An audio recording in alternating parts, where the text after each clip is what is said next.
Media Options is the industry-leading domain broker specializing in domain acquisitions, high-value domain sales, and domain name consultation. As pioneers and thought leaders on the subject of the domain aftermarket and domain name value, plus through their clear domain acquisition service, Media Options offers startups and established corporations an unparalleled scope of high-value domain options, providing access to domain names and curation technologies not available elsewhere. Media Options believes in the power of a great domain name and is dedicated to helping you obtain yours. Call or email today to put a domain to work for you. FD was built by domain investors to increase your inquiries, sales, and profit. Forget spreadsheets and archived emails. Manage your entire investment portfolio in one place using a secure and completely confidential platform. Learn more at ft.com. That's EFTY. ft.com. Hey, Sherpa Network, welcome. Today we are delighted to host CEO and founder of MicroStrategy, Michael Saylor. Most of you know him from his $30 million sale of Voice.com. He was recently in the news making waves as the first public company CEO to switch corporate dollars from US Treasury funds to Bitcoin. This will be an interesting conversation through his journey from early days of software technology, IT, domains, all the way over to recent news. Media Options CEO Andrew Rosner will be conducting the interview and we'll take it from here. Welcome. Very, very glad to have you. This is, I believe, going to be a very exciting podcast for the domain industry. You are somewhat of a celebrity, whether you know it or not. Domain Twitter is a bit smaller than crypto Twitter, and I know you've taken a recent liking to crypto Twitter, and reading it and the commentary, and there's some just brilliant minds there. But you're also famous in the domain Twitter world, so I am excited to sort of dig in deeper and get inside your head and understand the way you think about domain names, because you've got a pretty impressive portfolio of generic domain names that you've owned for a number of years, and you're clearly, visionary in obtaining those.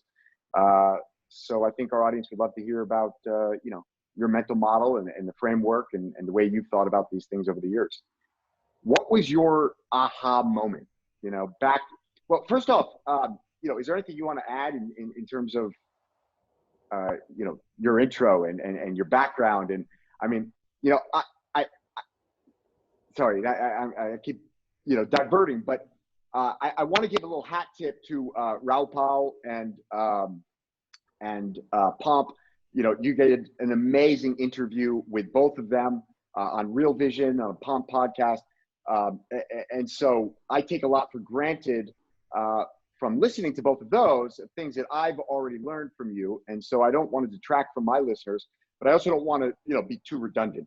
And so I highly encourage everybody to go listen to those interviews on realvision.com and the Palm Podcast. You can find that on YouTube, and we will link to those in the show notes. But is there, anything else that we should sort of shine a light on? Why don't I say things that I didn't say on those podcasts that are relevant to the domain industry? And let me start with one observation. I was always a big science fiction fan from very early on, from first grade. And by the time I was in third grade, I was a massive fan of Arthur C. Clarke, Robert Heinlein, and Isaac Asimov. And so I read everything they wrote. I eventually, tripped into more modern science fiction. And I read, hold on a second, I'm putting on my do not disturb. Okay. Then I read modern works by William Gibson, Neuromancer, as he introduced the concept of cyberspace. And that was fascinating to me. And that led me to have an interest in science and technology. And I ended up getting a degree in astronautical engineering, and I studied spaceship design at MIT. And there I met a lot of science fiction fans, and I saw the creation of the internet. my fraternity was like the first place they wired for Ethernet, and I watched them develop Kerberos and Ethernet and the internet, and they put workstations in there, and we just thought this was magic stuff. And I was next to a lot of the computer scientists that invented a lot of the foundations of what is modern internet, and that always had an impact on me. I think that with regard to domain names, the aha moment for me was we first started getting email. And when we got email, I'd started a company, MicroStrategy, and we needed an email address, right? This is before the internet, right? Yeah. And the first use of domains were for email. They weren't for websites. And so we were going to, of course, get microstrategy.com. And so we got microstrategy.com, and I typed in Saylor at microstrategy.com.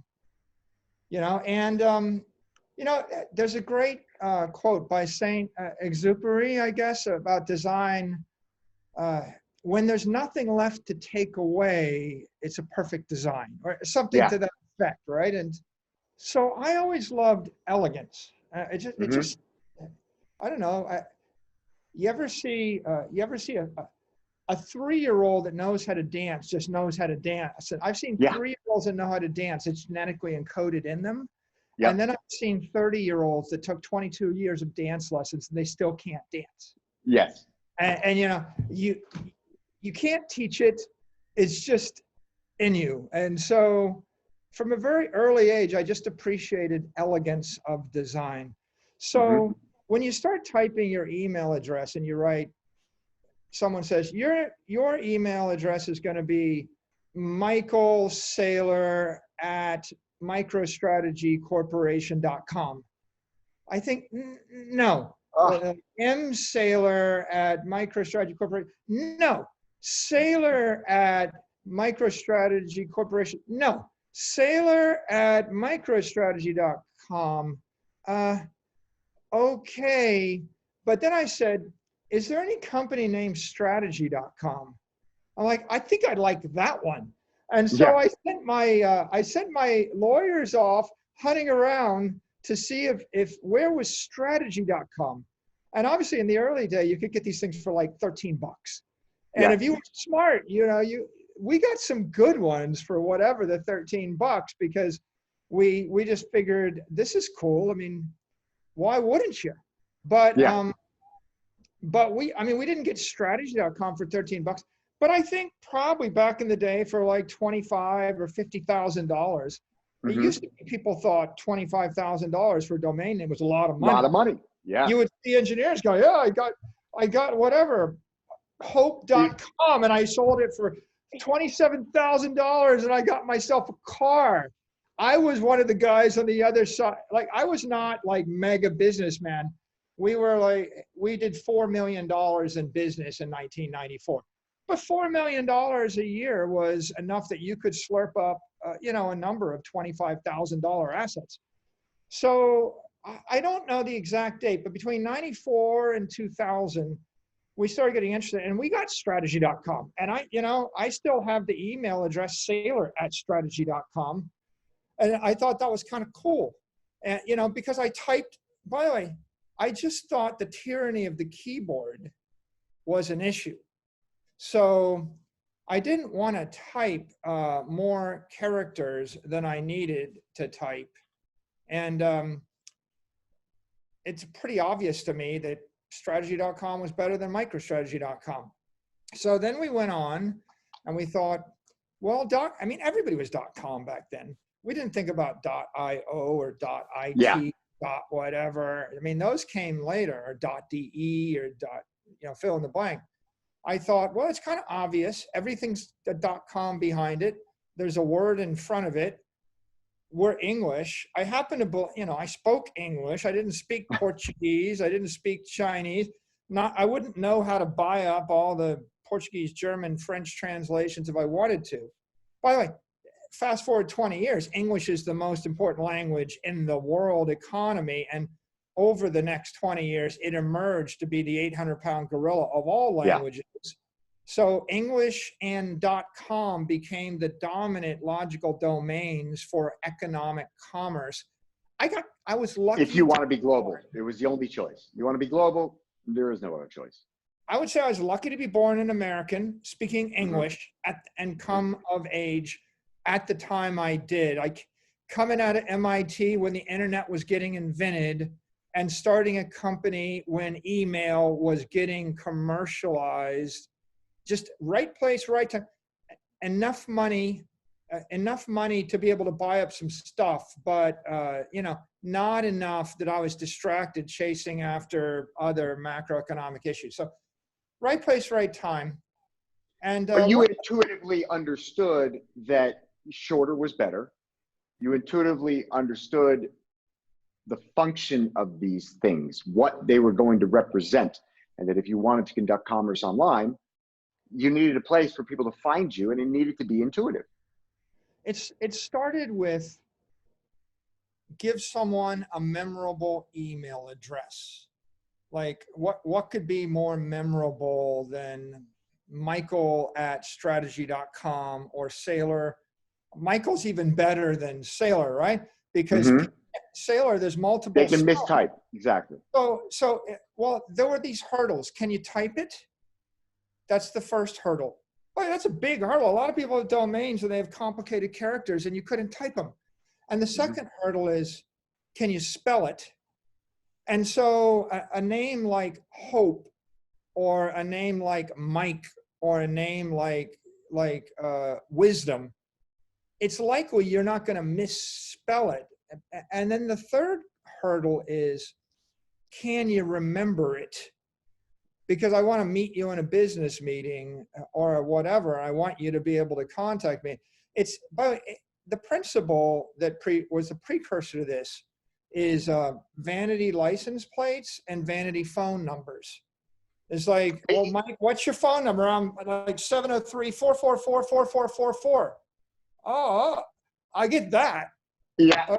Or better yet, 444-444-4444. Right? People paid money for a lot of money. Number. A lot of money. And it's interesting that you bring that up, because I have a client that is their business, is vanity phone numbers. And those things are still selling for huge money, huge. And, people don't blink an eyelash. It sort of just fits into the premise that I believe, we're still really in the infancy of this whole internet thing. And, we got hired by, you probably remember Hooked on Phonics. Remember Hooked on Phonics? Works for me. Dial 1-800-ABCDEFG. So we got hired by, they went bankrupt. They got sold to a PE firm. They stripped out the assets. They hired us to sell the HOP.com domain name. I sold that to a French airline called Hop. And then I had this 1-800 number. They had a whole portfolio of 800 numbers. But the best one was the 1-800-ABCDEFG. And that was a lot of fun to try and sell. And ultimately, I sold it to a lawyer. And he said, I'm going to slap this thing on a billboard. Everybody that drives by at 65 miles an hour, they're going to remember 1-800-ABCDEFG. It's very easy to remember. You've only got 2 seconds. Yeah. For example, you couldn't market a phone number 973-1943, because people would crash their car. Yeah. So if you, and by the way, it's like a high frequency thing. I'm going to give you 1 second. And I want you to remember this. Me at Hope. Yeah. Something like that. You're not gonna forget. In the early 90s, these domains were handles to email. And so that was the first usage. And we didn't contemplate any other, but that was enough because we thought email was going to replace surface mail, and we wanted a handle. And then around 94, people started working on this internet thing. And by 96, it was kind of, I'm sitting in Northern Virginia, and, UUNet was coming out of Northern Virginia, and, and all the domain registries. And so some of the earlier, more innovative people were just social friends of my friends, and they'd come to my office, and they're pitching me on this internet, this web thing. Yeah. I started looking, and I realized, so now microstrategy.com can be our website. And then I'm like, well, I got another reason to type it. And that was before Google or anything else, right? It's like, how do you find this thing? So now domains became a handle to a website. And I think that kind of kicked me from low gear to higher gear. I'm like, okay, now I want to go buy. And then like over the, I sent guys off on a hunt, and I was like, find every English name that I can put a business on. So by 1995, it was very evident to me that these are awesome assets. So we went and we bought Angel. Mm-hmm. I mean, Angel, like it's like godlike, right? I mean, I couldn't buy God, but I mean, I thought Angel was better than God. God's a little bit presumptuous, whereas Angel, not much. And then we bought Alarm, and then we bought Alert, and then we bought Strategy, and we bought Wisdom, and we bought Courage, and we bought Hope. We bought Glory. So we're buying positive English words with a connotation. Then we started working on names, and I thought, go buy Michael. I'm Michael, so I bought Michael, and then and they come to me, they go, hey, we actually found a dude that'll sell us Mike. You want? I'm like, yeah, I want that. But I'm lazy. My 4-letter word, that Michael, and a lot of people can't spell Michael. They can spell Mike. Yeah. And it's like 3 fewer keystrokes. So we bought Emma and William. William is my father's name. So I was buying my name. I was buying my father. We bought Frank. And then we bought Arthur. Much to the chagrin of one of the most iconic domain investors, Frank Schilling. I'm sure it's been much to his chagrin that you've got Frank.com. I'm waiting for the right offer. Maybe we'll go into business together, like creating cybernetic AI Franks. And I think then we picked up Speaker. I thought Speaker was kind of cool, and and then they worked. Those were all the primary ones: single words, either 1 syllable or 2 syllable, positive connotation names, or characteristics or ideas. And then we started picking up like secondary things, like MicroStrategy in every single domain: MicroStrategy.de, MicroStrategy.fr, MicroStrategy.it. And then we buy all these other things. Then we bought iDream. We thought, I was waiting for Apple, right, to come and have an iPhone, iDream, something. As you put other qualifiers, my wisdom, my space, these become secondary, and you could do some, but I'm just not so enthusiastic about them. They're just a lot harder. I left out Voice. We bought Voice. And I don't know, we might have spent $100,000-$200,000. I don't know exactly, but it was not enough money that by the time I bought it, did it even register with me? Yeah. Like the sum total of all of these domains, if we spent $2 million on all of them together, I don't think it was $3 million. It might've been $2 million divided into 15 or 20 awesome ones. So $100,000 for a piece for the awesome ones. And then picked up thousands of secondary ones, primarily just to keep people from squatting on cyberspace near us and then rerouting traffic. Yep. And so, you spent $1-2 million buying up the 20, absolute lights out, top notch names, tier 1, right? You turn around, you sell voice.com, $30 million. What is that? Now, 20 years later? 20 years later. Exactly turn around. And I bought it and I hodled it. I held it in my treasury on the balance sheet. And 20 years later, I finally found someone motivated. But our intent was not to sell these things. That's not why we bought them. No, clearly, right? You built out Angel.com. You turned that into a commercial business. You sold that. To develop them as businesses, and that's what we did for the 20 years. So, for example, if we roll the clock back, we built a business on strategy.com. We back in the late 90s, and it was personalized intelligence. you go and you subscribe, you give us your interest in stocks or weather. It was like we did personalization before Google and Apple, 20 years before they did. So like I would say, Andrew, where do you live? What stocks do you follow? What subjects are you interested? I'll generate personal news, personal finance, personal weather, personal traffic, right? We had all those ideas, and we launched a business around it, and we had some interesting success with it. Then we, back in like 98, 99, I had a friend, and she told me the story of someone breaking into her house. And she lived in Arlington, Virginia. And she said, someone broke into my house. She ran into her room. She locked the door, and she was like hostage in her room for 2 hours. You know, and this is, I'm trying to remember, did we have mobile phones? We didn't really have a lot of mobile phones. Maybe she had a phone and she called a friend who eventually came two hours later, and then the burglar or whatever left her home. But it was a very horrific story. And I started thinking, why can't we actually create home alarm systems, plug them into the internet, so that if she was actually in her house, she could have just put, a motion detector would have gone off. By the way, wouldn't you want a motion detector to go off and tell you while you're at the office that someone's in your house before you go home? And so I had this idea that there's the internet thing, and then there's alarms, and the alarms are not on the internet. And okay, this is not it's kind of a straightforward thing for a techie to think, put the alarm on the internet. Yeah. And that was the genesis of the idea for alarm.com.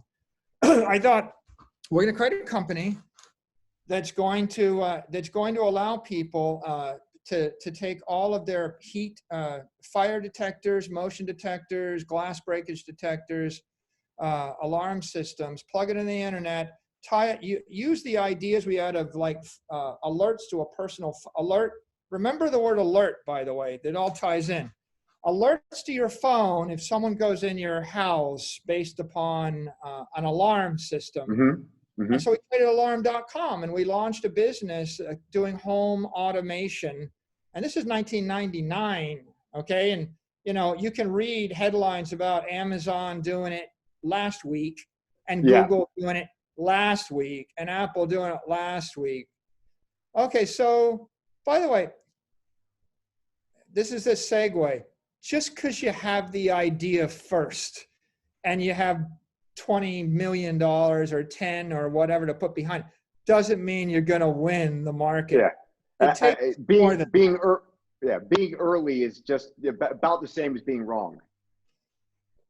You have to have the idea. But the underlying theme here that ties all this together is that, I would argue you've been incredibly visionary across all of these fields that you've sort of dabbled in. And, from what I understand from listening to some of the other interviews, at some point you just said, look, focus is my key.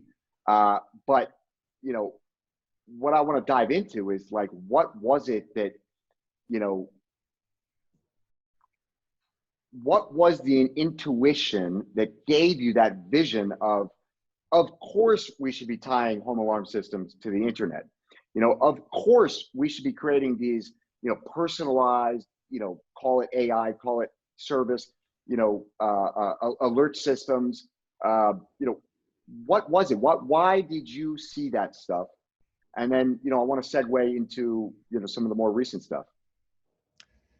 I was always a technologist first, right? By first grade, I was reading science fiction. When I went to MIT, I got another degree while I was getting a degree in aeronautics and astronautics. And the second degree was in the history of science. Mm-hmm. And so I spent a lot of time reading about how science, radiation, antibiotics, aviation, railroads, transportation networks, communication networks, oil, energy, how all steel, guns, germs, and steel, that's stuff that got popular. That's all I thought about, from a very early age. What's the impact of all these things on civilization and economics and the like? So it was it was baked into me. And of course, MIT does stand for Institute of Technology. I mean, everybody I went to school, like we all thought nonstop about how the world was going to change based on technology. So that was But on that point, I want to push back a little bit because, our business, Media Options, we're a domain brokerage firm. And what I do all day long is, and we really only focus on, let's say, the top 2% of .com domain names. And so by definition, all day long, every day, I'm speaking with the smartest, brightest, most successful entrepreneurs, investors, executives worldwide. Everyone from, Amazon to, a venture-backed startup.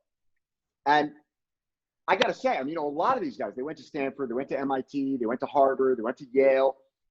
Very few of them understand the implications of some of these technologies, be it Bitcoin, be it domain names, be it any of these sort of regime changes in technology, paradigm shifts. Very few of them actually grasp the implications, and even less of them do anything about it. Okay, so Andrew, that reminds me of something I forgot to say. While I was reading science fiction, I also stumbled across fantasy. And the most famous magazines were Science Fiction and Fantasy magazine. I think that a lot of people are linear thinkers and engineering thinkers, and they just think about the engineering implications, and they don't think about the fantastical implications. So they don't have the creativity. And I illustrated this in my book, The Mobile Wave, and I wrote that in 2012, and I wrote about what happens when a product or service dematerializes to software. And I think that if you're only a science fiction fan, and if you're only an engineer, you're living in a Newtonian universe, and it's constraining. Okay, but here's the idea. You're not a technologist. You toss a baseball on a field. It's subject to the universe you've grown up in. There's friction, there's gravity. The baseball falls to the turf after about 100 to 300 feet. That's the conventional thinker. Now I convert the baseball, the entire exercise, into software, but I think with a engineer's focus. Call that science fiction. And I think, well, if I was tossing that baseball in outer space, that would just keep going. That's going to go around the Earth forever. Right? In a ballistic orbit, subject to all the gravitational pull around it. Okay, that's more interesting. But Andrew, if I read fantasy, and if I read all the fantastical things written along with science fiction, my mind opens up a bit, and I say, I'm going to toss that baseball, and it's going to convert itself into a dragon, and that dragon's going to burn down my enemy, and it's going to flip into a million white doves, fly circles around me. They're going to land, and they're going to sing a beautiful symphony by Mozart while I bask in the glow of fabulous. Okay, that's fantasy. Okay, it's a magic baseball. It's not constrained by the laws of time and space and anything. So when you think about everything as dematerializing into software, first you say, what can I do from an engineering point of view? Then you say, what if it was a magic baseball? And so I guess most people that are conventional thinkers, well, they can't imagine throwing the baseball through a vacuum. And if they can, if they're just an engineer, and if they didn't study the liberal arts, and they didn't read the works of Tolkien and think about elves and dwarves and the like, they can't really conceptualize the rest. And by the way, there's an important idea in the world of fantasy. Okay, and it's very relevant to domains. And you caused me to think about it. You triggered it. It's in the world of fantasy, there's the concept of demons, and a demon will come and it'll kill you, burn your town down, take everything you have, make your life living hell. And the most important thing is don't mention its name. What's the name of the devil, right? Every demon's got a name. You summon the demon with the name. They're always listening. If you know the name of the demon, you can summon it. If you don't know the name of the demon, you can never summons it, and it will be listening, but Lord help you if you mention that name. And so what's in a name, right? We're back to this idea, and this becomes really important in the modern world of high cardinality search. And I'll give you the example, like on Alexa. You know, we started with a domain name as a handle for email. You're going to type it and you're looking at it on a business card. And then it became a handle for a website and you're going to type it into a web browser. What happens when I have no hands? And I tell Alexa, Google domain name blank, Google MicroStrategy, Google Michael Saylor, right? I have no hands. I'm speaking.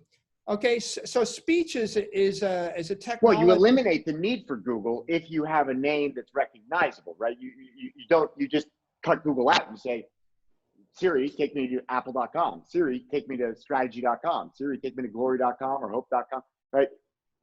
I think the semantically meaningful and very easy to say, very difficult to confuse, these types of domain names become critically important to verbal search. I use the phrase, there's a word for that. Yeah. Right? There's a word for that. Learn your words.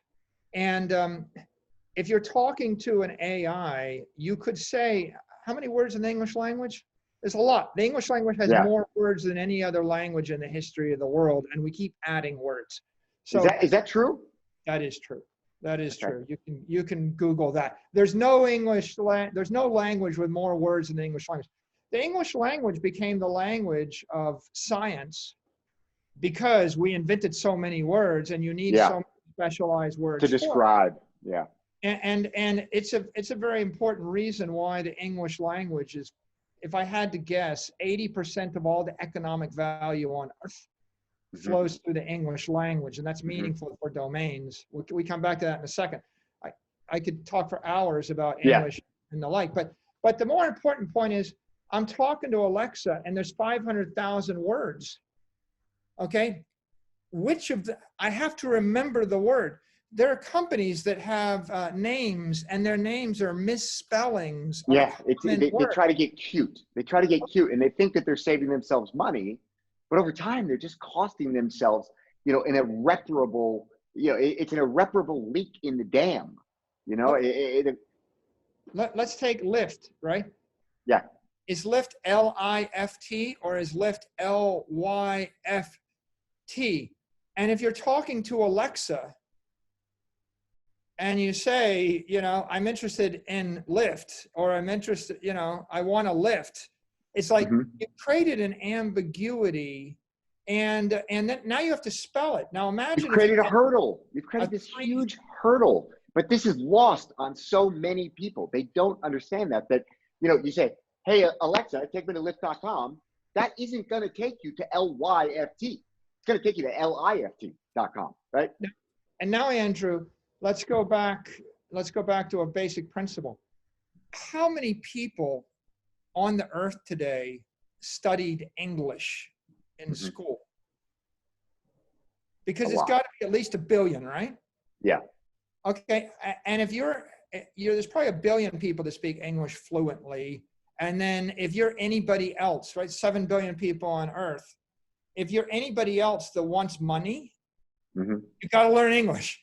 Okay, one of the basic principles is English is the ultimate. It's probably more than 1 billion people. If you think about all of the people in the Philippines and India and China, those 3 countries alone, never mind Africa, where, I don't know what the percentages are, but it's got to be a very high percentage that learn English in order to engage with this global economy.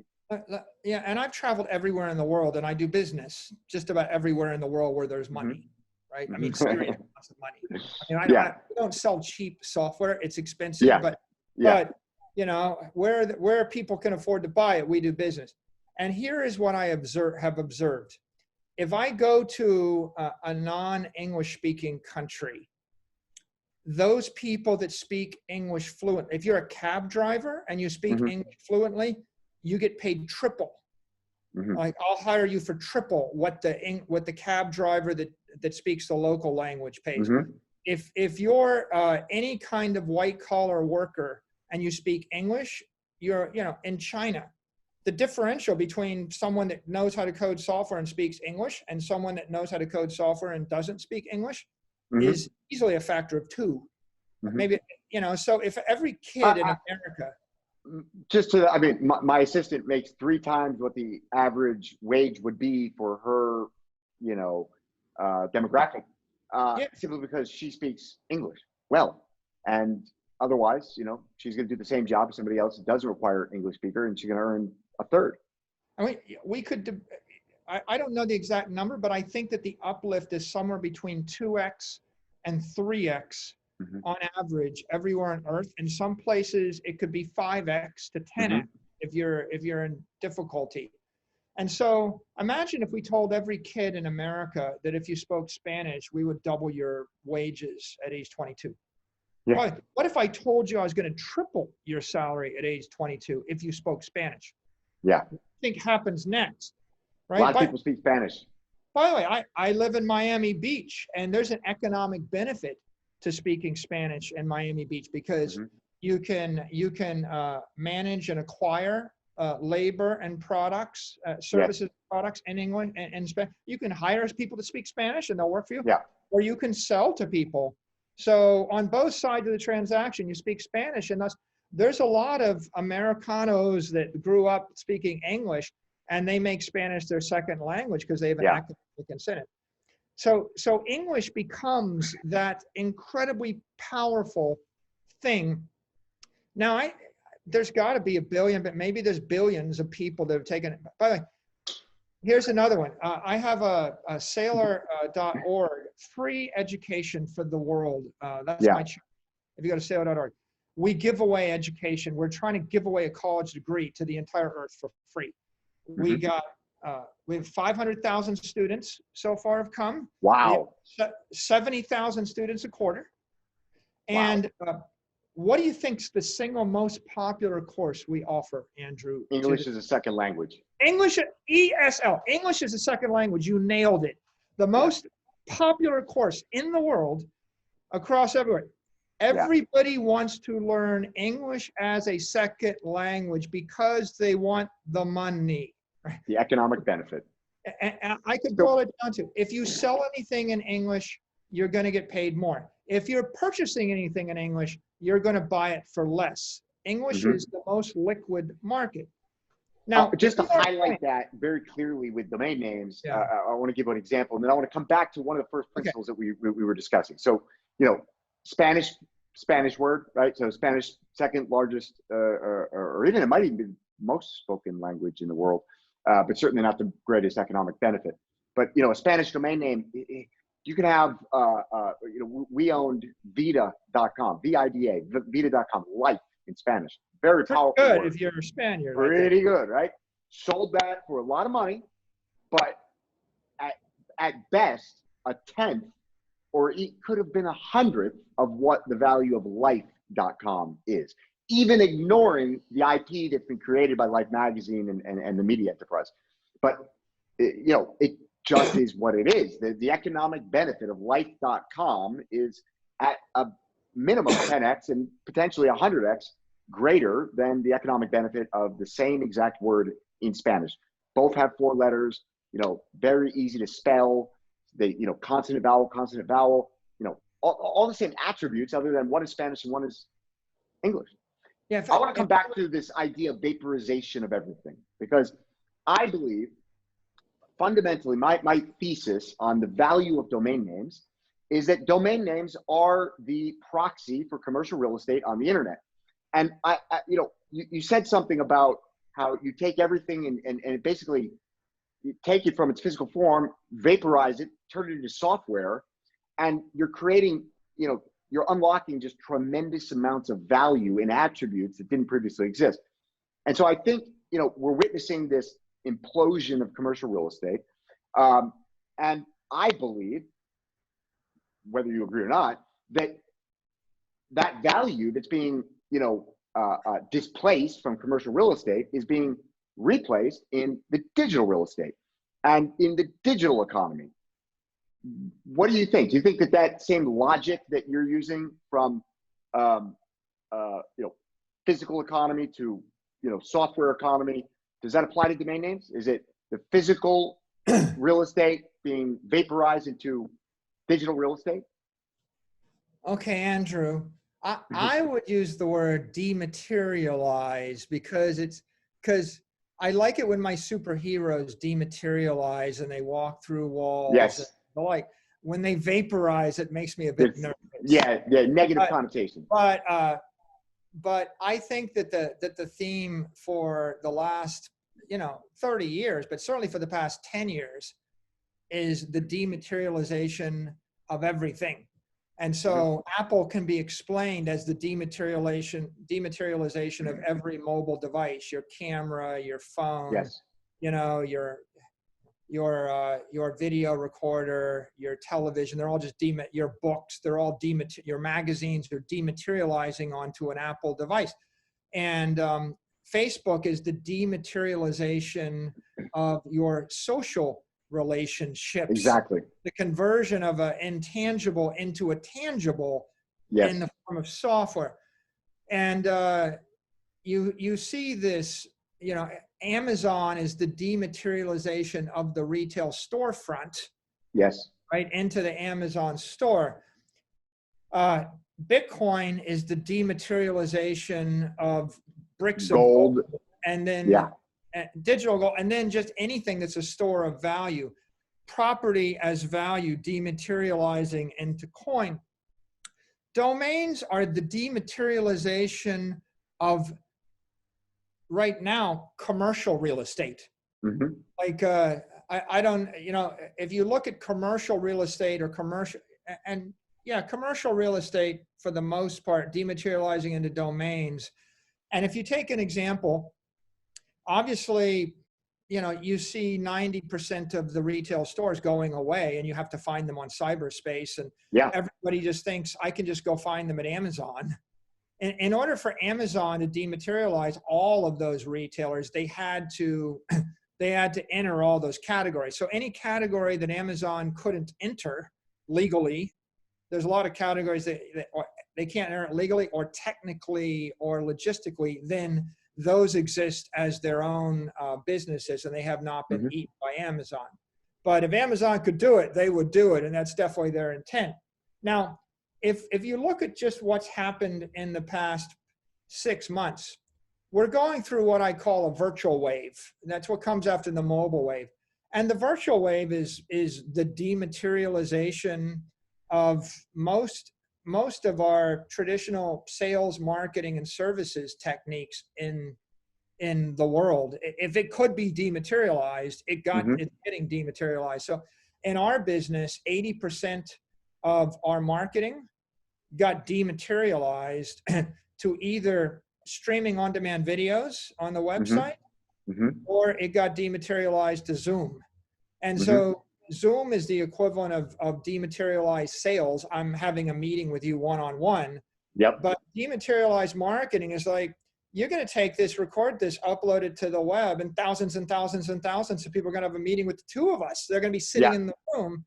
So, the idea that you're going to, 3 years ago, you might have invited me to Lisbon so that I could give a speech in front of 500 people in a room, and it would have cost everybody $500,000 to participate in that.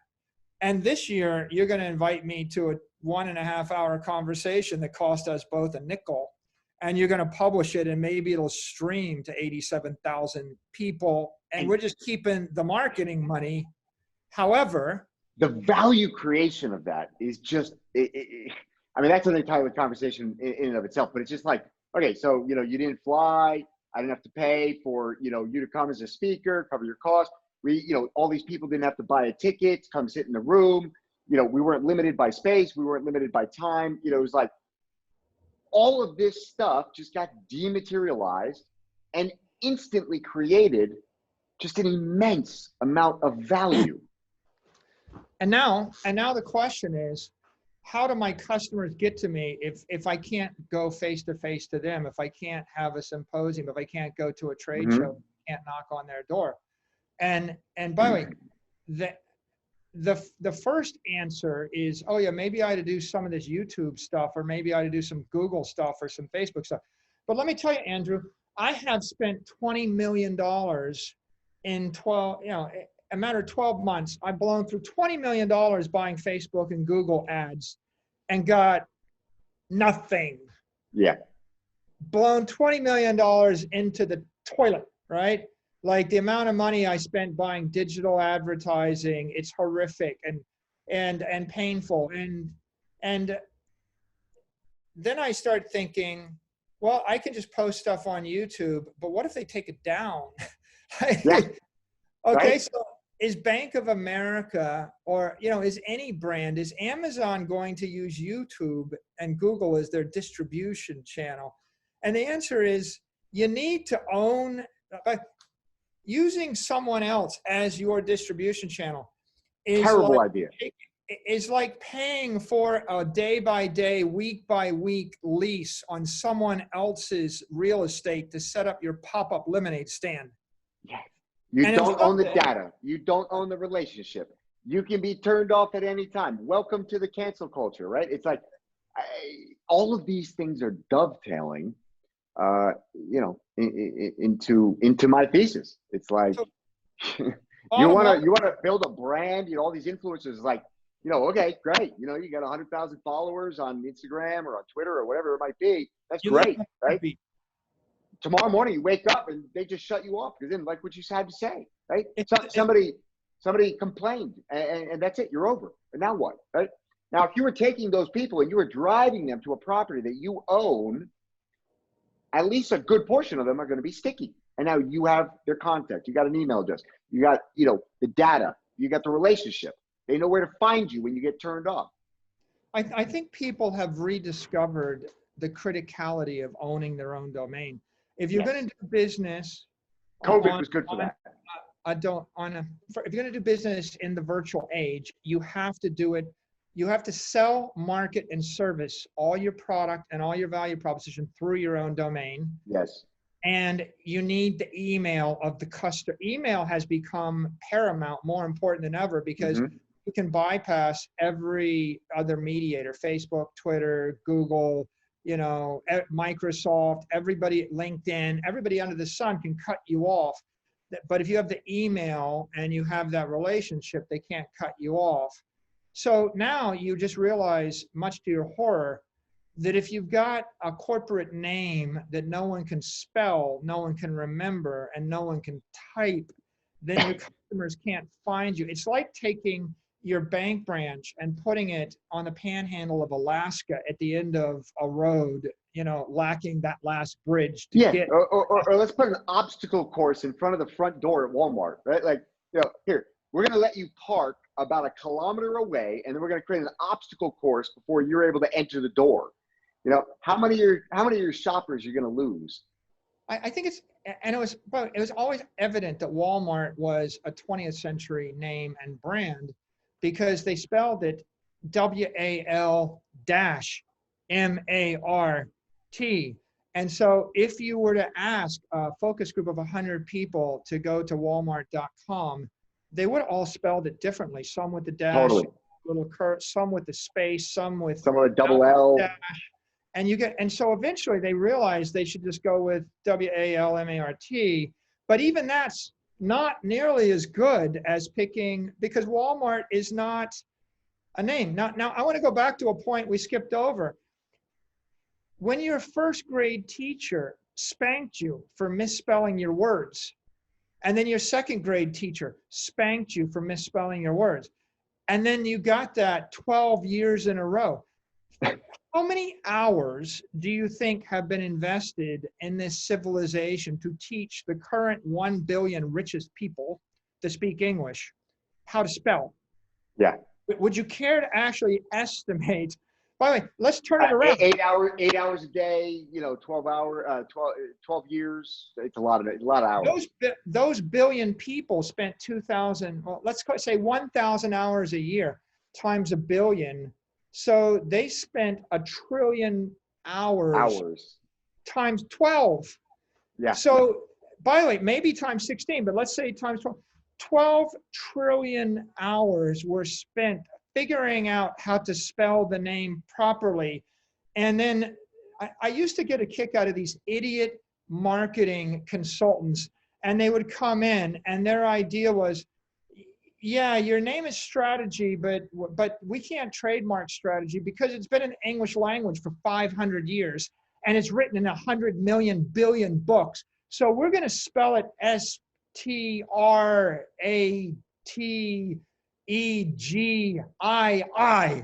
Yeah. I'm like, are you thinking? You Just idiot. Leave. You idiot. Yes, it's in 1 billion books, and 1 trillion hours got spent teaching everyone with money how to spell it this way. And you want me to launch a company, and I will not name the companies, but Andrew, you can go and find all the companies who came up with these unique They're cute names. Cute names, misspelled. But what you're doing is you're fighting against 12 trillion hours Uphill of battle. indoctrination.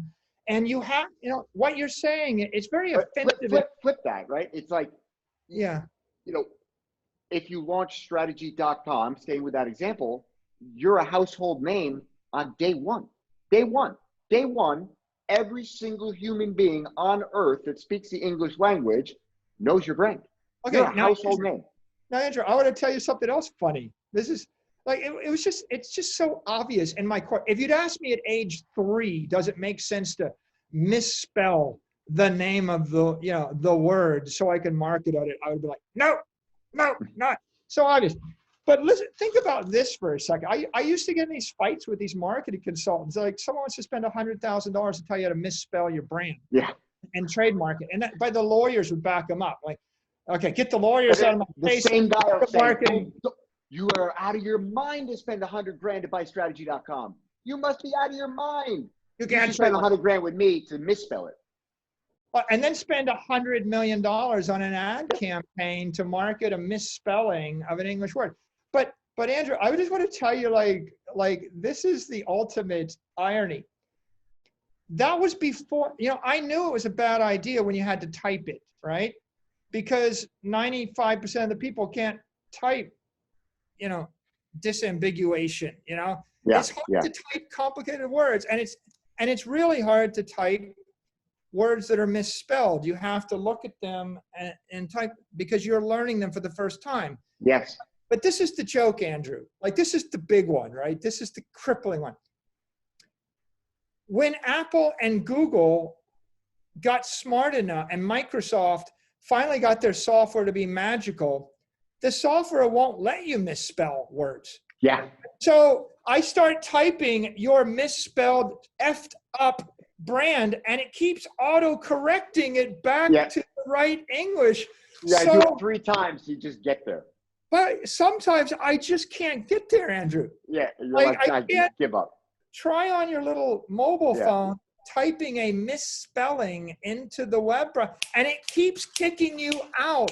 And so these guys outsmarted themselves by a long shot because, and by the way, think about it. If there's 500,000 words in the English language, you really got to invent a new word.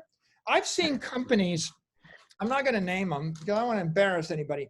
I've seen companies that actually took a positive English word that was a virtue, and they misspell it like in some cute way so that they can trademark it. Yeah.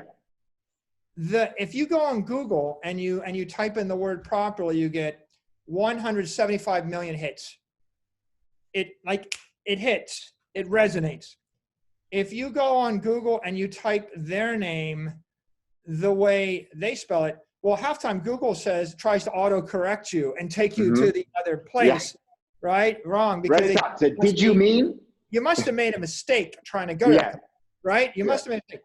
but if you say no and you deny and you misspell it and you type it, you get 1.7 million hits, which means that the word is 100 times less popular and these are companies with $1 billion of revenue behind them, or billions of dollars of revenue.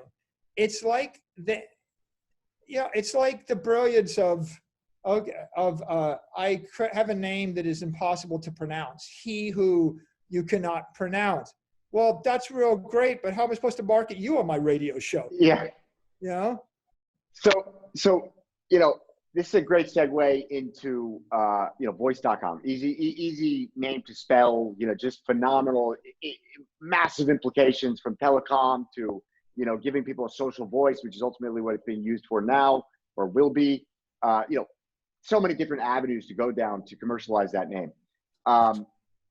When you sold voice.com a little over a year ago, when the announcement came out, we were actually all, us being the domain industry here in Lisbon, we were celebrating our NamesCon, the annual domain conference.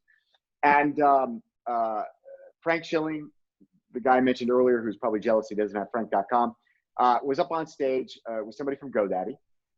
And, they started talking about the voice.com sale. And as Frank so correctly said, the only way to sell a domain name for $30 million is to say no to 25 million.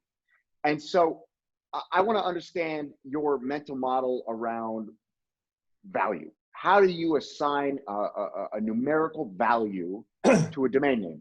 I want to, first as a seller, and then I want to talk to you a little bit about, flip it on you and talk about it as a buyer.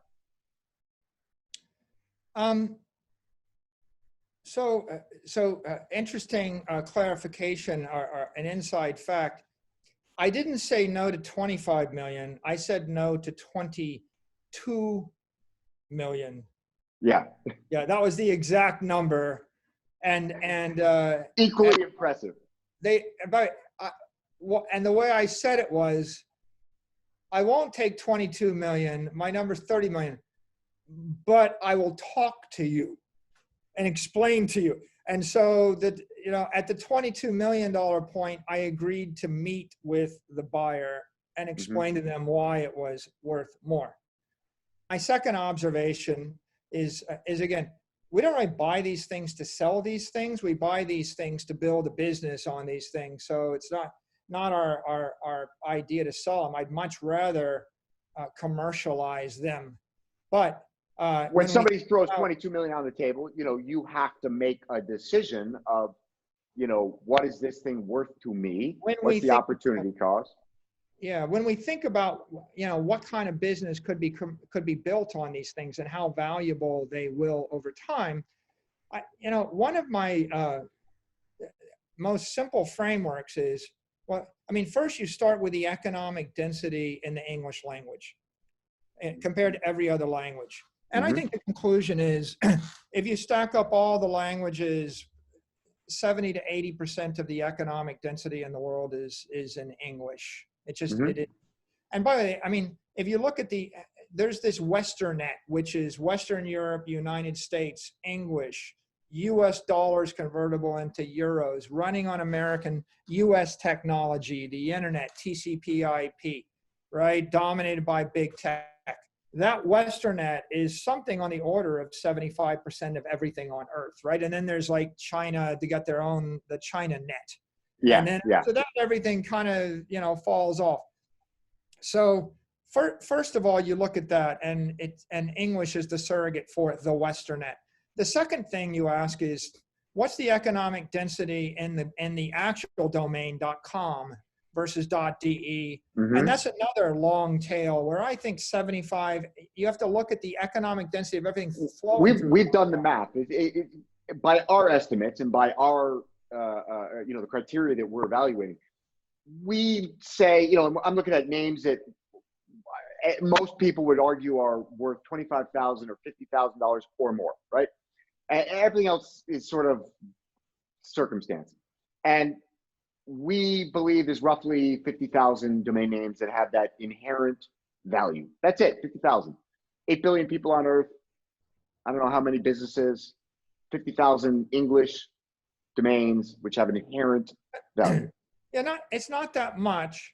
I mean, you're right. There aren't that many that are really valuable, and that's because once you discard, or once you focus upon the 80% that's English, and then you realize something like 80% is in the .com domain because of Google.com and Amazon.com and Trillions of dollars that have right. been ingrained into the public. Right. And you realize that's the gravitational pull, and then you count the number of clicks and the amount of traffic going through those .com domains. Now the question is, to the left of the .com, what's the word? Mm-hmm. And common sense says you want it to be a short word with positive connotation that's spellable. Yes. And so it's either an idea, or it's a place, or it's a thing, or it's a person, and michaeljsaylor.com, not nearly so valuable. Saylor.com, a lot more valuable, but Michael.com, Michael is like either the first or the second most popular name for men. By the way, when God is busy, when he's busy in heaven, Michael takes over. Michael's the archangel in the entire Christian ethos. He's the number 2 guy in heaven. It's a pretty important, it's an important name 2,000 years ago. It's been an important name, and it translates as the most important name in every other language, right? And there's Michelangelo, and there's Michael Jordan. There's a lot of Michael Jackson. There's a lot of Michaels, but ultimately Michael the Archangel is pretty important. And so, and Emma, the ultimate matchmaker in the Jane Austen book, is like every girl grew up thinking Emma, she's my hero, right? So you want a name that everybody remembers, it resonates with everybody, and it's positive. Yes. By the way, I think, as an aside, when we sold Voice for $30 million, I think we beat it was like Sex.com that was 11 million or something. Yeah. I was like, I'd rather sell Voice than sell sex. Totally. Right? I get why it went for so much, but you couldn't have sold Sex.com to a legitimate global 2,000 company with $100 billion balance sheet. Yeah. Disney's not. And at the end of the day, I'd argue that it's overpriced because as ubiquitous as the word sex is, and as, ultimately what you're trying to do is create, an emotional response with any of these branding and marketing tactics, right? So, it does that, but very hard to commercialize, right? Porn is free. I mean, very few people paying for it. So tough name, I think, to justify that price. The issue is what brand could you put? Domains are real estate and cyberspace, and they're really like a block on Central Park in Manhattan, right? But the thing that you realize if you travel around the world, you start by thinking every state is equal to every other state, and I got to have a salesperson in every city in America. And then you go to New York and you realize that half of everything in the country is in New York City.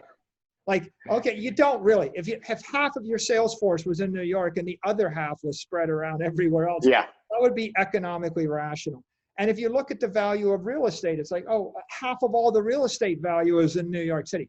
So this is like owning, all of New York, on Central Park, if you own, some of these words. And if you go back to your 50,000 words, right, there's probably like 50,000 blocks, or maybe your 50,000 words are like the most valuable one block in London, New York, separate, the most valuable cities.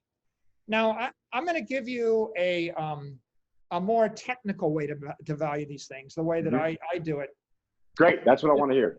You give me a word, voiceofthepeople.com. And I go and I start to Google, in quotes, Voice of the People on Google, and I count the number of hits. And that'll tell you how frequently Voice of the People pops up or whatever. Now, if you go Google right now, voice.com on Google on a browser, you will get 2.2 billion hits. Voice, not the .com, but just the word voice. Just Google voice. That's what I meant. Yeah. The word voice will get 2.2 billion hits. Yeah. What you'll see is that first tier words or first tier domains, in my opinion, get 1 billion or more hits on the word. If you Google Michael, you'll get 2 billion hits or something. If you Google William, if you Google Mike, you'll get 1 billion hits. If you Google Hope, you'll get more than 1 billion hits. If you Google words like Usher, you'll get 500 million hits, or you'll get in the hundreds of millions. When you start to go and Google esoteric names, you can Google companies that are $100 billion revenue companies around for 30 years, and you'll get 79 million hits. Yeah. And you'll fall below 100 million. You can Google $1 billion company, and you'll get 17 million hits. You'll get 7 million hits. And so, and what does that mean? Well, when you buy the word, or when you build your business on the domain, say voice, you're leaping ahead of 2.2 billion pages on the Google search engine. And so there's 2.2 billion other references in the Western world, and you're rising above them to the top, to the very tippy top, because not only are you going to get preferred by the Google search engine, voice.com goes to like the first page immediately. They didn't have, Lyft had to spend $1 billion marketing to actually crawl up to their level, and voice goes there immediately. And that's the first benefit.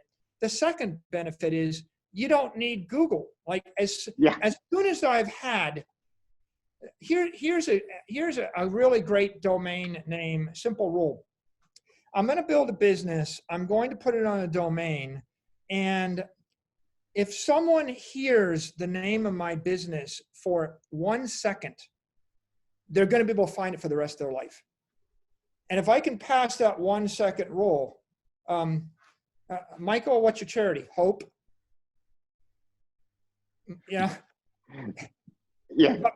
Michael, you got a business that'll actually tell me, that'll save my life. What's it called? Alarm? Yeah.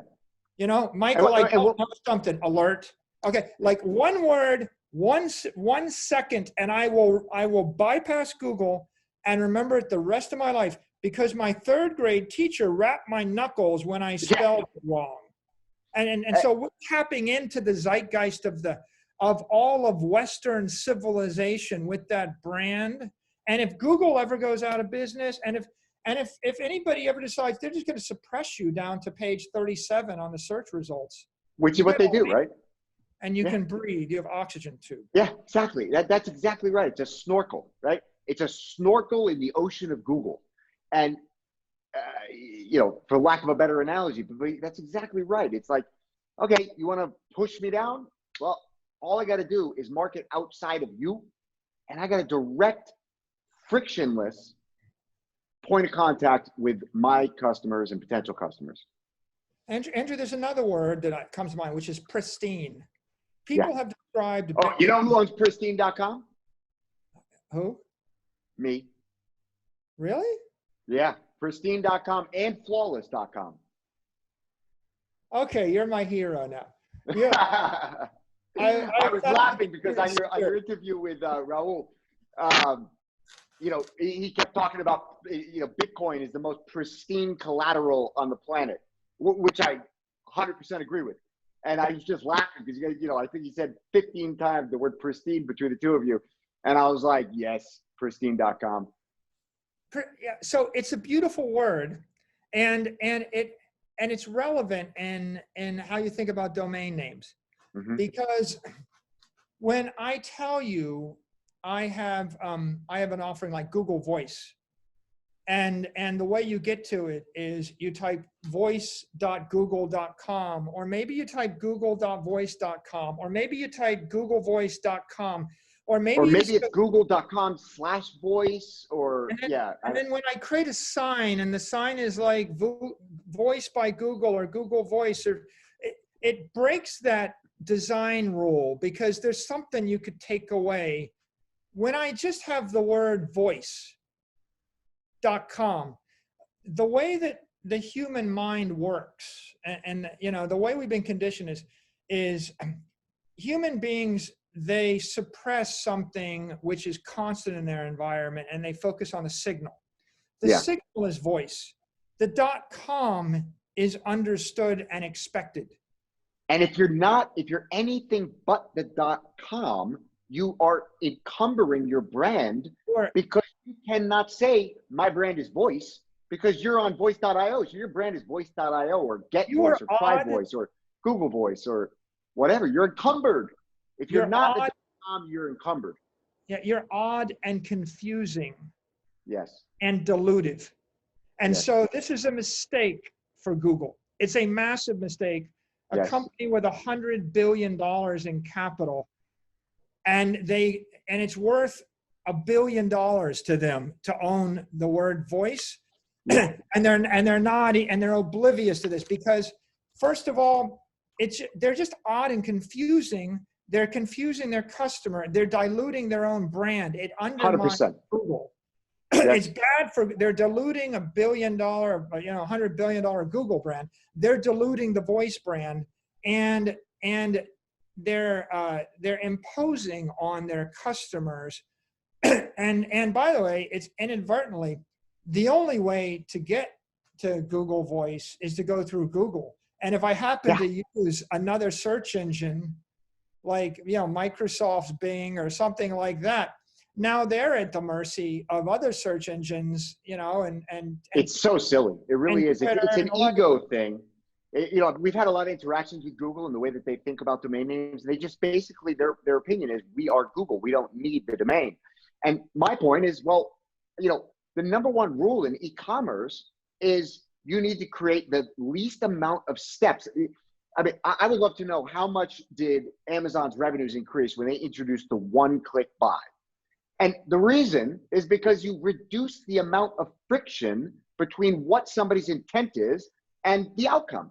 And so if my intent is to find Google Voice and I have to go, okay, I go to Google, I type voice, now I see a link, I go to there, now I log into my account at Google, and then I'm presented with 100 icons and I got to go scroll through them and I click on voice.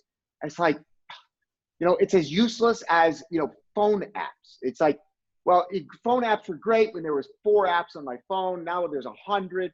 And now I got to go, hey, Siri, can you find this app for me? Because I don't feel like scrolling through 7 pages of apps.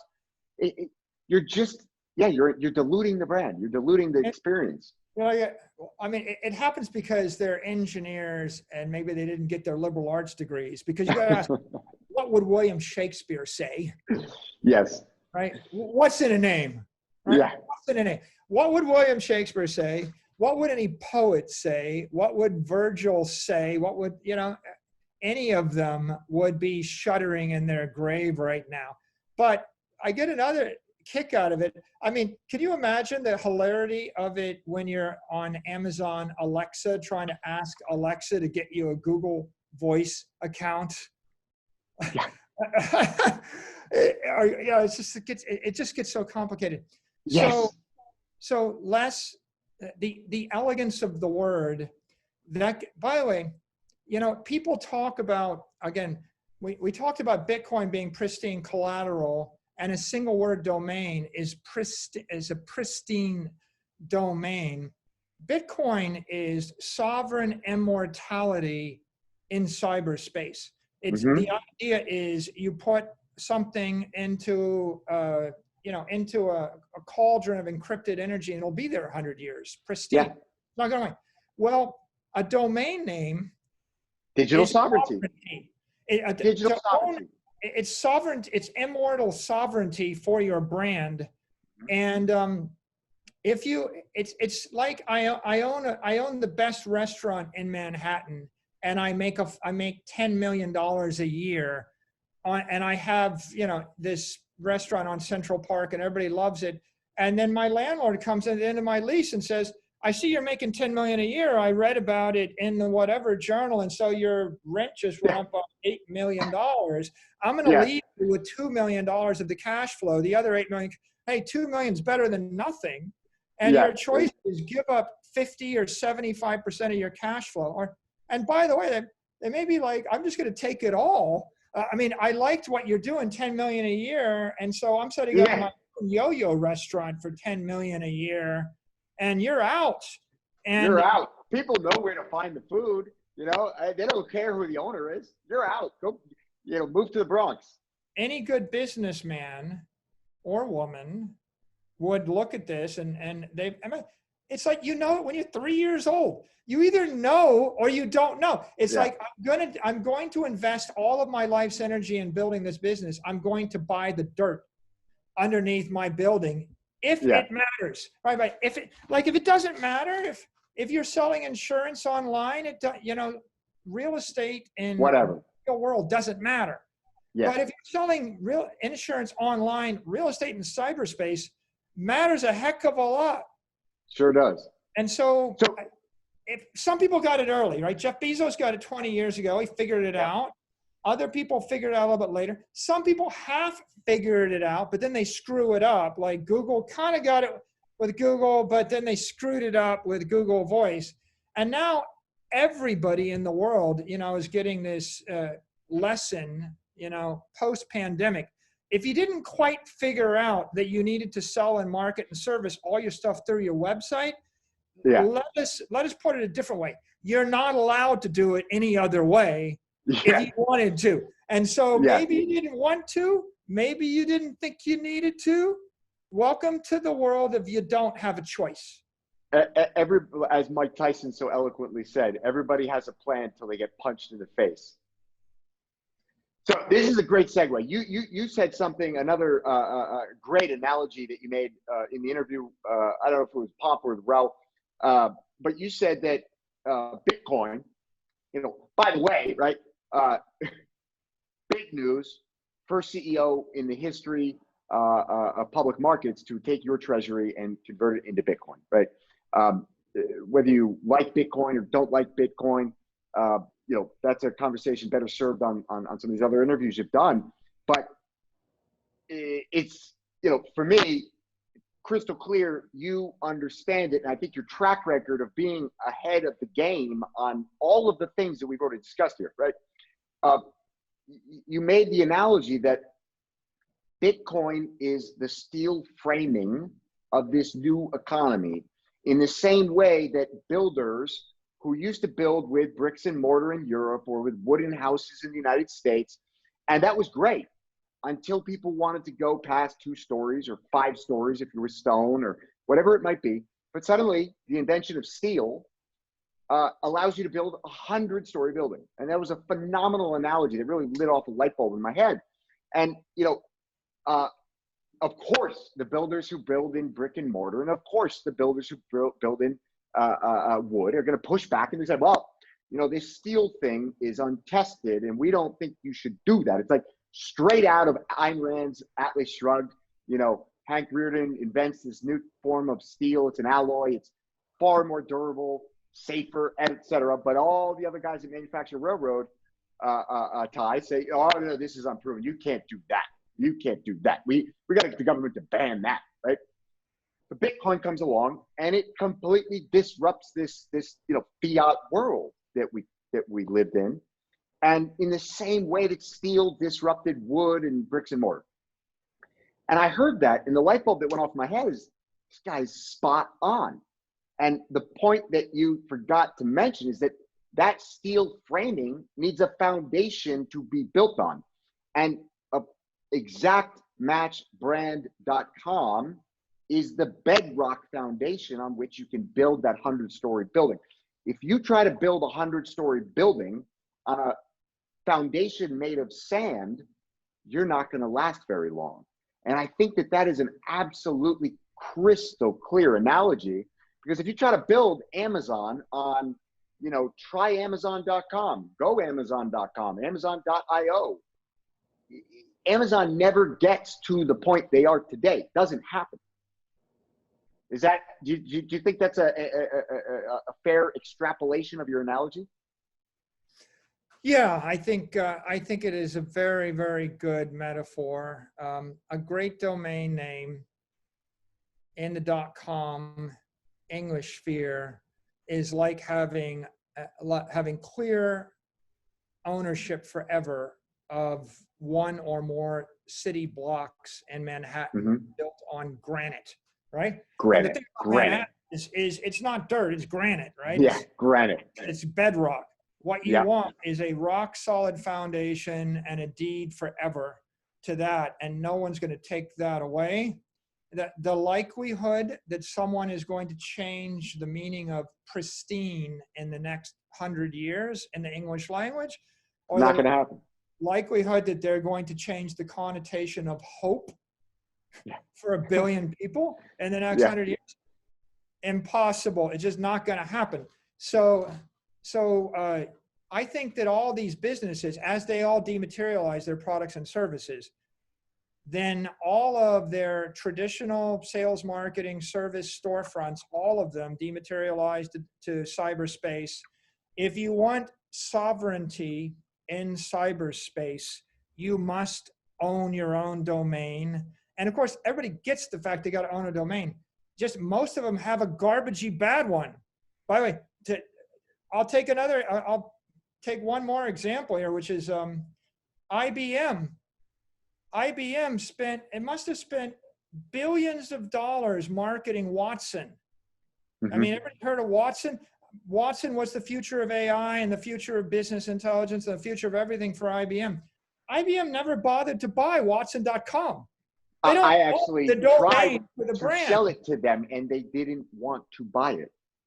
It was like, I don't. When I I Google can't it, even.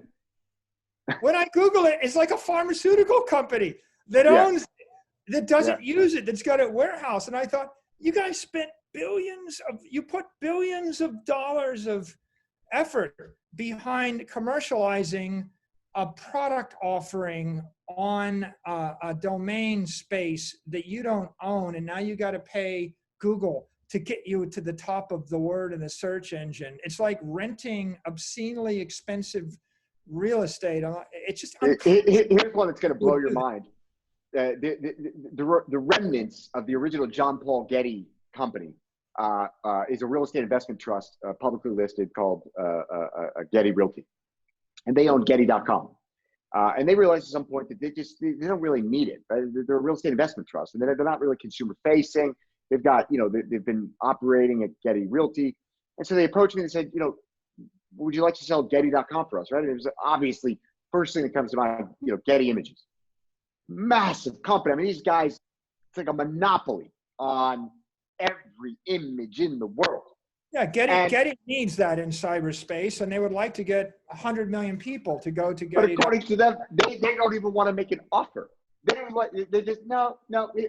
And this is the stuff. This is why I love speaking to you, because, you get it, and you got it 20 years ago. You got it 25 years ago, right? It's like, and I'm trying to, this is what I do on a daily basis, try to understand, where is the disconnect?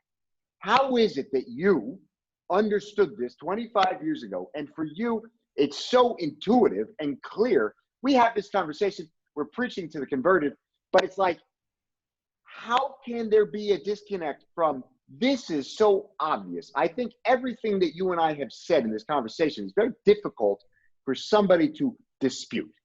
And then you have somebody like Getty Images who says, we don't need Getty.com. Why would we need that? We're Getty Images. We don't need Getty.com. And by the way, there's so many other business units of Getty that isn't involved just in images, right? And it's like, no, we don't need that. And I don't even know how to argue with that person. How? I think you just got to be part architect and part artist. You have to be a polymath. Right? You have to understand about poetry and liberal arts. Read Shakespeare, and you got to be an architect. You got to be an artist. Signage. You put a sign on the side of a building or whatever. What's a better sign? MicroStrategy or strategy? Strategy is a better sign. By the way, what's a better sign? Coca-Cola or Coke? If you put Coke on, it blocks. And if you look at a brand, you want 4 letters generally, because 4 letters is about the minimum you can have to be unique, but it's the maximum you can have to get a form factor, which in a split second burns into someone's brain. If you ever look at boats, people name their boats, the second Marjorie Majesty of the Sea. So, and I'm like, by the time you write 47 characters on the side of the thing, it's 4-point font. I can't read it. Okay, so have you written, so I'd like to say, Andrew, you want to be a good marketer, but I think there are a lot of people in the marketing business that still think that misspelling a common word is a good marketing idea. And Oh, so absolutely. there are a lot First-hand of experience, bad I can tell you. marketers, and they just don't have common sense. And I'll give you one more example. This is architecture. A very famous architect, who will remain nameless, but you would know his name, built a building at MIT and wanted to be unique. And so they built the building so it's all curvilinear. There's no classic forms. Like Howard Rourke would be going nuts about this, and in the Fountainhead. This architect, this newfangled architect, who's famous and rich and makes a fortune, builds this curvilinear building, and it's like, well, there's no straight lines through it, and there's no rectangular or square rooms in it, and nothing is ordinary, and it's odd, and it looks like spaceship, like space aliens excreted it from a blob. You go into the building, it's like, well, you can't find anything. And if you haven't been there, you can't make it to any room. So, so if you have 1 million people a year going in the building, everybody gets lost. And they're like, yeah, everybody gets lost here. We think it's everybody gets lost trying to find where they're going in the building. And then here's a better one, Andrew. I get lost because, of course, it does this, and it's odd. And the guy, with his intellectual arrogance, imposed this twisted thing on people because he was bored. Then I get into a conference room, and the conference room spins in a spiral. You ever been into a spiraling conference room that does this and look up? Okay, it causes vertigo, Andrew. So you walk into, but I can't make this shit up. Yeah. Pardon my friends. You can't make it up. I swear more than anybody. Architect designs a building where everyone gets lost when they try to meet there. And then when they go into the conference room, they get vertigo. And I'm not lying, you fall down on your head. You literally get vertigo and you fall down in the room. And so I look at the tour guide. I say, this is giving me vertigo. And they go, yeah, it used to be worse. So we had to come in and put these 4 large posts in the room to give people a frame of reference with furniture so that their inner ear wouldn't spin. And they paid money, a very wealthy person paid money to a very wealthy architect to do this, inflict this damage on people.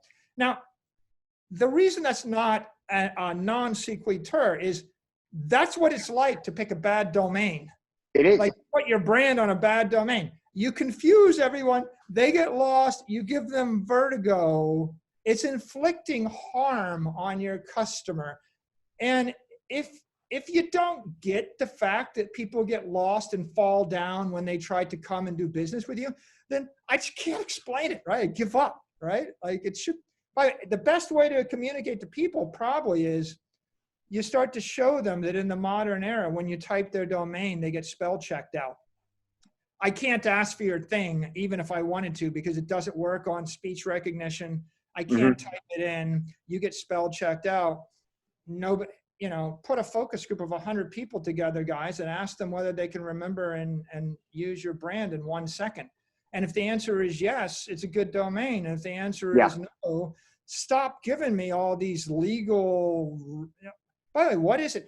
Every one of these guys with a bad domain and a bad brand, it's because they're cheap.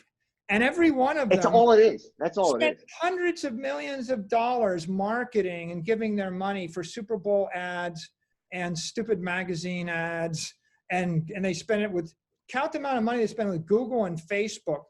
If you have to spend money with Google and Facebook on marketing, it's probably because your domain was weak.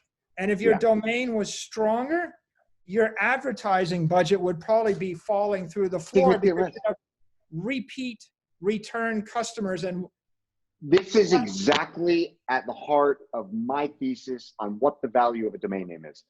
What you're trying to establish is what is the cost of customer acquisition and how are you reducing the cost of customer acquisition over a reasonable business multiple? And therein lies your value, right? There's some brand equity, but it's about reducing your cost of customer acquisition and the repetition of that customer. It's not, once you acquire a customer with a Google ad, you got them to your website once. And if you have a bad domain name and your brand doesn't match your domain name, then you got to spend that same amount of money to get them back. But if you got a sticky domain name, which is intuitive to your customer, whether you bought them the first time or they came to you organically the first time, they're sticky and they're there for life. You don't need to keep ingraining the brand into their mind. It was a household name day one. Now, there's one more point that's worth making here, because you're jogging me, you're triggering me again. You make me think things I haven't thought in a long time, because you're in the business and I just happen to have had a passion for the business at a point. Yes. Word of mouth. But it's not just that a good domain name will help your customers come back to you. It's a good domain name will allow your customers to tell their friends to come to you. Yes. Yeah. If you want to go viral, and if you want to spread through the ecosystem via word of mouth, if you want people, the most powerful marketing in the world, by the way. You want your customers to send a text message to their friends to go to you. You want them to type it in their Twitter. You want them to tell people when they talk. Before we had cyberspace, we used to use the sonic net, the sound net. We talk to each other, and hopefully we will do that again sometime soon. And so when you actually brand yourself with a domain that you can't spell, and it gets me to an interesting point, which we didn't touch on, which is when I say the word, it needs to be unique if you hear it. And so that's the problem with lift. I really love, if I have a word and there's 16 different spellings, variations for it, but they all sound the same, then it doesn't travel via audio in a unique fashion. We call that the radio test. In the domain world, we call it the radio test. If you hear it on the radio, do you know how to spell it? Do you know which version it is? And if it doesn't pass the radio test, it's not a good domain, period. So it all comes down to, if you got a great domain, it's going to hit on a resonating frequency across all of these communication mechanisms. And that resonating frequency might very well be 1 million times more resonant, right? Yeah. Than your other idea. So agreed. We could conclude that in general, our view is that this has been left to the domain of marketers for the past 20 years, and CEOs didn't get as involved. I mean, the idea that a CEO would delegate to a head of marketing, would delegate to a brand marketing picking agency. And by the way, I've hired them in the past, Andrew. I've never had a good idea or a good brand name proposed to me by someone that does brand name picking for a living.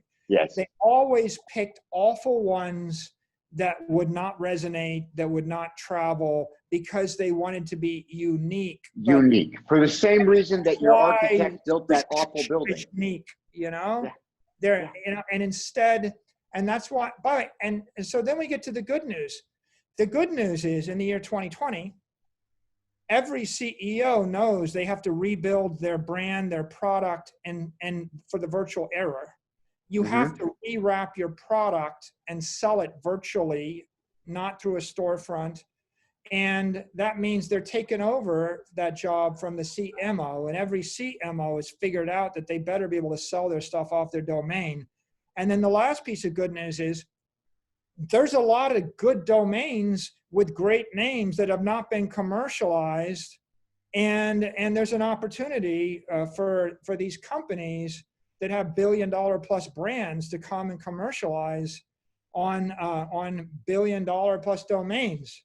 We didn't touch on it, but I didn't want to sell voice for 30 million. I thought it was worth a lot more. I'd rather. I agree. I think it's worth $1 billion. Just all like of all these these domains words. They're it's all the market and the price. The delta between the market and the price is at least an order of magnitude, possibly 10 orders of magnitude. I think when it's all said and done in 10 years, 15 years, 20 years from now, when the entire world has been dematerialized and is now living in the ether, one of these names is, as you said, a block on the park in Manhattan. And what is that worth, right? What is that? What is that building worth? 121 Park Ave. Andrew, that's not even a strong enough metaphor, because it's more like having a block in the center of every town on earth, and every town that's ever going to get constructed until the human race decides to abandon English. Yeah. And that, 1,000 years from now, if they abandon English and they've given up all hope, Andrew, when they no longer have hope, when that's no longer important, hope won't be important. So I think you can look out 1, 2, 3, 400 years to every place on earth, and you can say, if you have a good word, a pristine word, right? Mm-hmm. Whatever that word is, and people continue to function, then that will be valuable. And it's not an asset that can be impaired by a municipal politician or policy, a state policy, a federal policy, a global policy. A lot of real estate's impaired assets right now for this reason or the other. But cyberspace is cyberspace, and it's a different thing. And it's a magical thing, right? You can create magical, like Getty Images. They ought to be selling, or someone like them, they ought to be selling art digitally into 1 billion households at $10 a month. And it ought to be $100 billion a year business selling digital art rights to display your art on your wall. And that's just going to sit on art.com, right? Or probably art.com is better than Getty.com for that matter. I think art.com is one of the 3 to 5 most valuable domains in the world. Yeah, so we're united. We see eye to eye in this interest. I want to be conscious of your time, but there are so many topics still that I'd love to dive into, but we'll have to bring you back on, unless you want to continue. I'm happy to go as long as you want to go. But there's the whole concept of. We can wrap up in the next 10 minutes if you like. There's this whole concept of the decentralized DNS, which is sort of ties in with Bitcoin and crypto, and we're decentralizing money, we're decentralizing sovereignty, and it makes sense to me that the DNS, the root zone, should ultimately maybe be decentralized. There's problems with sort of these mechanisms for dispute. Once you got it, if there's no mechanism to dispute and somebody's got a trademark and they've got legitimate rights and interest into that name and they missed the boat, whatever, there should be some mechanism. I'm not sure how you solve that governance problem, but there's a lot of smarter people than me working on it. Are there any other existential threats that you can think of to domains? And even more importantly, being early in everything you've done, what can you think of even just one use case for domain names? Because I believe the utility of domain names is going to expand exponentially. I think that it's going to be geofencing, it's going to be identifying physical objects in the digital world, just in the way that it identifies a company in the digital world now. I think the whole pseudo-anonymous, society will move, will be represented through domain names. But are there any utilities that you can imagine? Have you thought about this at all? On commercialized utilities for domain names in the future? I'm not terribly concerned about the underlying ownership mechanics of domain names right now and the need for decentralization. I think it may grow as an issue over time, but the body of law is pretty settled, and I don't see they have the same kind of regulatory uncertainty and ambiguities that are threatening to certain other businesses. Yes. Mm-hmm. I think ultimately, what's missing is we need a lot more education for rank and file executives, the CEOs, and the CMOs of the world, and the investors. I think that for the most part, people just they don't understand it. And the number one thing we can do is educate them. I remember talking to people 10 years ago. I talked to people on Wall Street about Apple stock or Apple, and they just wanted to, they're always like, well, Apple, well, as soon as it goes up, we're going to sell it and buy some HP and IBM, so you don't have too much exposure to Apple. And their entire businesses, and they existed to sell tech when it got to be too much of your portfolio and sell Apple when it got to be too much of tech. And they thought that was value added. And there's a lot of conventional thinking like that. And of course, eventually Apple became the most valuable company in the world because it ate everything else. Yes. And that's what I told them. They ignored me. I wrote the book. They didn't read the book. Read the book. It says in 2012, Apple, Amazon, Facebook, Google are going to eat the world. Just read the book. Nobody reads books anymore. What I learned here, Andrew, is if you kind of understand the future, you have an opinion, if you have a conviction, don't bother to write the book. No one's going to read it. Just buy all the stuff that you can buy, right? And then tweet about it. And then maybe and create educational content on YouTube and let let the 1 hour, 2 hour, half hour content circulate. And then all of the people that have been completely closed to this idea, at some point it clicks in their mind, oh, art.com. By the way, the most valuable use of any domain is not to sell something on the domain. I mean, if you look at the stack of hierarchy, it's if I do 100,000 transactions a year on art.com, well, selling something, that's something. If I'm a holding company of art, it's worthless. It's not that valuable, right? That's the holding company. I sell the art, it's retail, it's more valuable. If on the other hand, I let people share art, or if I load up all of John Singer Sargent's library and I get the digital rights from the museum that owns it, and I let anybody put John Singer Sargent on their 55 or 85 inch big screen television and pay me $1 a month or $10 a month for the Spotify we need the Spotify of art, right? And I put that on art.com, that gets more valuable.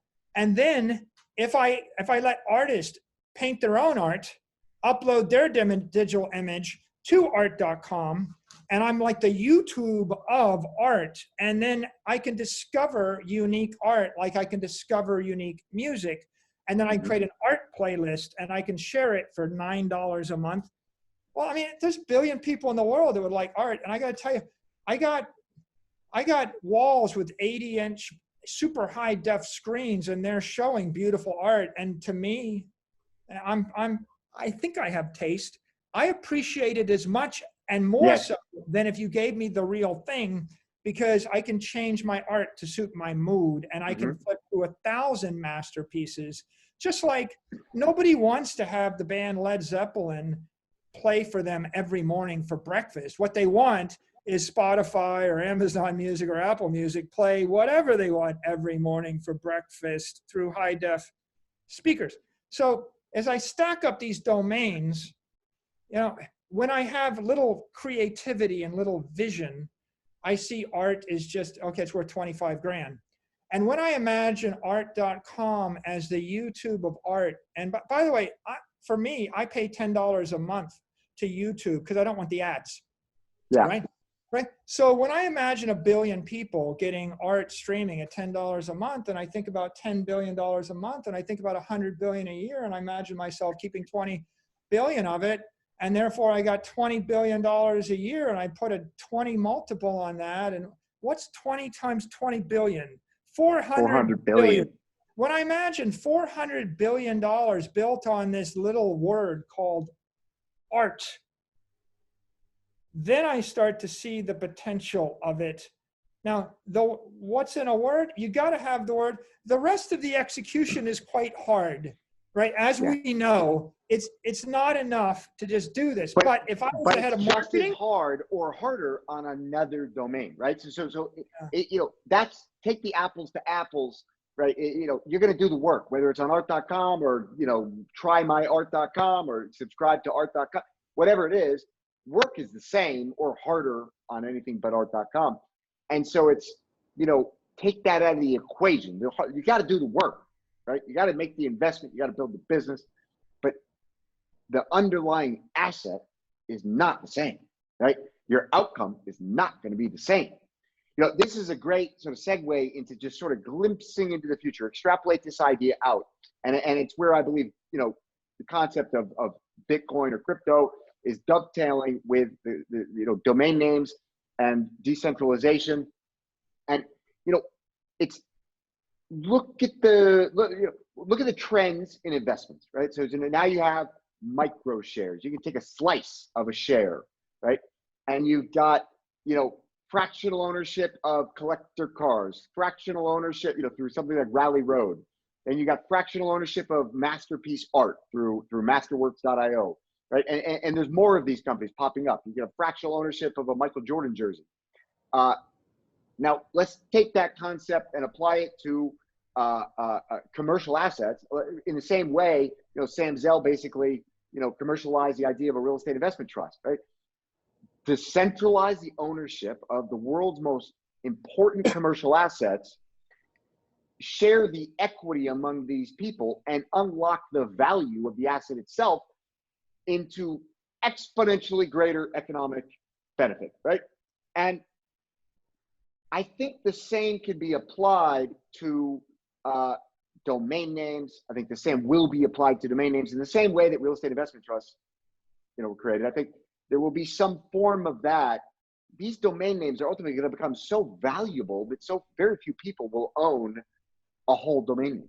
In the same way that Bitcoin is going to become so valuable, if our thesis, which I share with you, by the way, for full disclosure, I am a shareholder of MicroStrategy. I don't think I even told you that, but I believe in your vision, and I am a shareholder of MicroStrategy. But in the same way that very few people a decade from now, certainly 2 decades from now, will own a full Bitcoin, it's a reserve asset in which that enables tremendous economic benefit to be built on top. A domain name will become so valuable that it will be fractionally owned and leased, or some other mechanism be utilized by a commercial entity or a decentralized entity, who knows what it'll be in 20 years. But some entity will commercialize it and create economic benefit that some portion will dribble down to the people who have the equity in the underlying asset. I think that all of these things that are the first layer, the underlying asset of the various classes of commercialization, I just can't imagine a world in which they're not going to go up parabolically over the next 20 years as we, go full tilt into this dematerialization of the world. Well, I think it's reasonable to think of them as a new asset class. And like commercial real estate was an asset class, and domains are a cyber asset class, and you'll do whatever with those assets as you would do with the physical complements of them. You've triggered me to think that, a really great domain is the central node in a network. And so 100%. Most valuable domains are going to be the principal central node in a network of art, or a network of video, or a network of search or information, or a network of retail, or whatever it is. And so Except to take it down one more layer, this is actually the base layer network, right? This is the network of everything. It's the key. Yeah, it's the keystone. And so yes, and the world's going to have more networks, right? I mean, every successful tech company is in essence, it's in essence a technology network that has dematerialized a product, a service, or an idea. And so as we see the dematerialization of more things, these networks will grow in time, and then multiply. The value of the underlying domain will accrete, and then the elegance of the domain name will drive the friction the effectiveness of that brand and that network. And if it's a bad domain, it'll be proportional. Friction, and some domains are so crippling as you won't be able to build a network. Other domains, you can do it on that domain, but it's going to be a lot more risky and a lot more expensive. And some domains are going to work great. And I guess that's probably our best note to end this on. Absolutely. Thanks for having me on your podcast, Andrew. I appreciate it. This was a great conversation, and I hope I can convince you to come back on. I'm going to go back through this interview, and there are so many topics that we could have dove, further into, and segues and rabbit holes. I think we've got close to 2 hours, and it's I feel like we've just skimmed the surface. But I think that was an excellent note to end on. I think that we see eye to eye on all things dematerialization, and it's an exciting future. And I think, my hat is off to you. I think you are, paving the way. I loved your analogy, just as a closing note, you made an analogy about being, everybody thought it was impossible to run a 4-minute mile until the first guy did it. And one of the guys that joins me often on this show, Shane Coltra, will appreciate this. He's a competitive runner. And it's like, you were the first guy to break the 4-minute mile in terms of, the treasury conversion to Bitcoin. And I think the floodgates are now open, and I don't think it'll be long before there's a bunch of other people running behind you. So my hat is off to you. This is what leadership and innovation is all about. People need to take bold moves with conviction, and just ignore the haters, ignore the people that don't understand. You got people say, well, he's going to sell all that Bitcoin. And I'm laughing. I'm like, man, somebody offered this guy $22 million for his domain name. And he said, look, I'll get on the phone with you. Right. And eventually it was at 30 million. It was like, all right, just, I'll let you pull it out of my hands. Right. You got strong hands on the domains. I imagine it's going to be strong hands in the Bitcoin. And I think that your thesis is correct. And I'm excited to come along for the ride. Yeah, I would leave all your viewers with the thought that, I sold Voice for $30 million because I felt like we needed to put a peg in the market to set it. Yes. But it's worth $1 billion. Yes. These domains are $1 billion assets. 100%. I did the early one. I'm like the guy that sold the first Picasso, so that people would know that Picasso is art, but I've got the vault of the other Picassos. Yeah. And I would rather commercialize them for 100x the money. And This is kind of a wake-up call, hopefully, that people will realize that domains are insanely valuable. And if you're still insanely valuable. For everybody that's spending the billions of dollars on Google and Facebook advertising because their domain is weak, they might want to repurpose some of that energy to do it the right way. And with that, thanks. I had more fun on this one. I haven't talked about this subject with anybody for years and years and years. So it's nice to meet a kindred spirit, and all the best to you guys. I saw your passion, in some of these interviews, just in talking about domain names, and I said, I got to have a conversation with this guy. So thank you. And I think our audience will thank you as well. And thank you for putting that peg in the market and, giving us a ring up to lift the market to. And now it's my job to, take it to the $100 million level. And then, in a few years, it'll be, 500 million. And then, 15 years, it'll be $1 billion. Andrew, I give you the baton. Thank you. I take it with pleasure. Okay. Bye. Thanks, Michael. We'll see you next time, I hope. I'm sure.